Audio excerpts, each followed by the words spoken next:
not rustle the sheets. I breathed slowly and silently. I was listening for a sound. A sound a friend had told me I'd never hear. The ringing bells of Santa's sleigh. There is no Santa, my friend had insisted, but I knew he was wrong. Late that night, I did hear sounds, though not of ringing bells. From outside came the sounds of hissing steam and squeaking metal. I looked through my window, and I saw a train standing perfectly still in front of my house. It was wrapped in an apron of steam. Snowflakes fell lightly around it. A conductor stood at the open door of one of the cars. He took a large pocket watch from his vest, then he looked up at my window. I put on my slippers and rode. I tiptoed downstairs and out the door. "All aboard!" the conductor cried out. I ran up to him. "Well," he said, "are you coming?" "Where?" I asked. "Why, to the North Pole, of course," was his answer. "This is the Polar Express." I took his outstretched hand and he pulled me aboard. The train was filled with other children, all in their pajamas and nightgowns. We sang Christmas carols and ate candies with nougat centers as white as snow. We drank hot cocoa as thick and rich as melted chocolate bars. Outside, the lights of towns and villages flickered in the distance as the Polar Express raced northward. Soon, there were no more lights to be seen. We traveled through cold, dark forests where lean wolves roamed and white-tailed rabbits hid from our train as it thundered through the quiet hills. We climbed mountains so high it seemed as if we would scrape the moon. But the Polar Express never slowed down. Faster and faster we ran along, rolling over peaks and through valleys, like a car on a roller coaster. The mountains turned into the hills to snow-covered plains. We crossed a barren desert of ice, the great polar ice cap.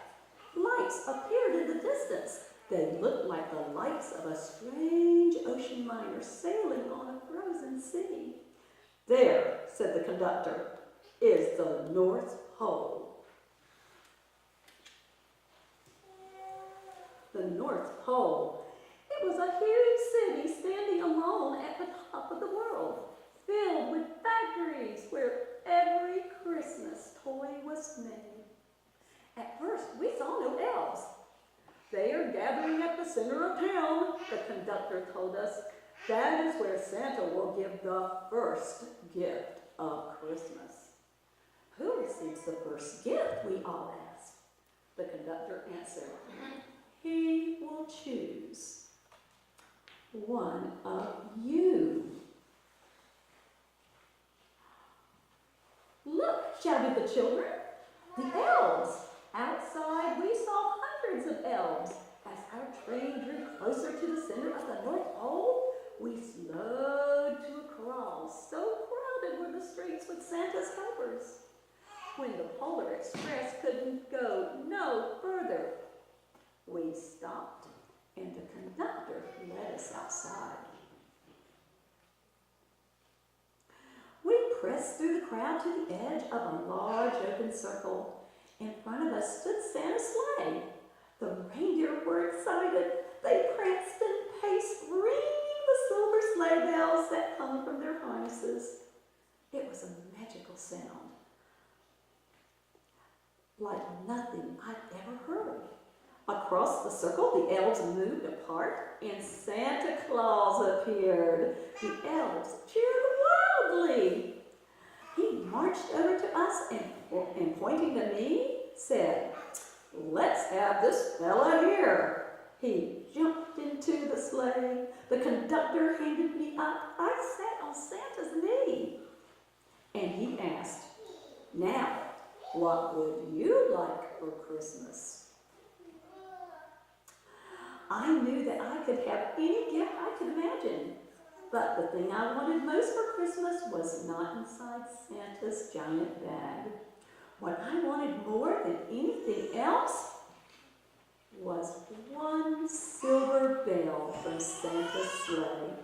When I asked, Santa smiled. Then he gave me a hug and told an elf to cut a bell from the reindeer's harness. The elf tossed it up to Santa.